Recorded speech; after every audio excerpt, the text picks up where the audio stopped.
Les cuvées, c'est vraiment c'est un autre monde chocolat. Le profil aromatique de ces chocolats est complètement inattendu.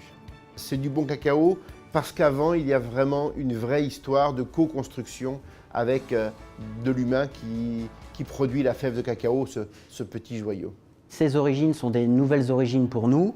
On vous les propose et ça fait partie de notre ADN Valrhona depuis des dizaines d'années, d'appuyer le développement d'origines, d'appuyer le développement de nouvelles organisations de producteurs. Eh bien, avec les cuvées du sourceur, je crois qu'on amplifie encore cette culture de la différence, ce besoin de se singulariser.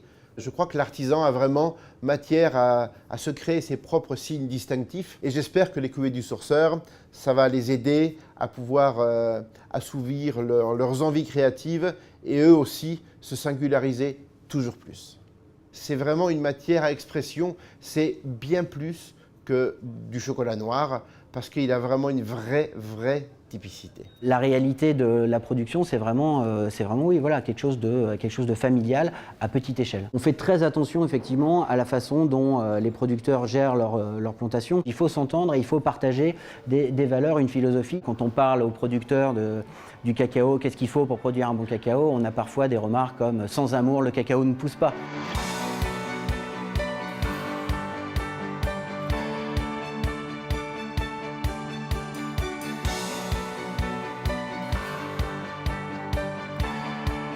Et la cuvée Salanki Bali, elle est vraiment caractérisée par un truc incroyable, c'est quand on ouvre le chocolat sans même le goûter, on ouvre le paquet, on ferme les yeux et on a l'impression de sortir des bananes flambées rôties du four ou de la poêle. On a des notes caramélisées, mais vraiment bananes incroyables. Et j'aime beaucoup Kilty Haiti parce que c'est tout ce qu'on aime d'un chocolat noir avec quelque chose d'inattendu. Il a des odeurs de vanille incroyables, une belle acidité en entrée de bouche. La réalité de notre travail, c'est-à-dire sur cette partie vraiment sourcing, l'accompagnement d'organisations de producteurs qui souhaitent s'engager vers la qualité, qui souhaitent pérenniser la production de cacao dans leur terroir, dans leur pays, à travers un partenariat avec nous. Et donc, à travers le financement de ce projet, on va participer à la cacaoculture de demain. Un chocolatier comme nous qui retourne sur le terrain avec du chocolat, fruit de leur travail,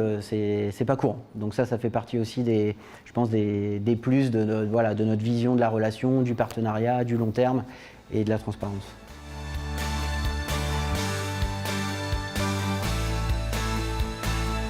Ces chocolats sont tellement typiques, sont tellement rares, il faudra éviter dans les créations, éviter de trop les travestir, de rajouter des choses qui risqueraient de les inhiber complètement. S'il y avait quelques idées à donner à mes amis professionnels, c'est évidemment consommer pur, c'est l'idéal.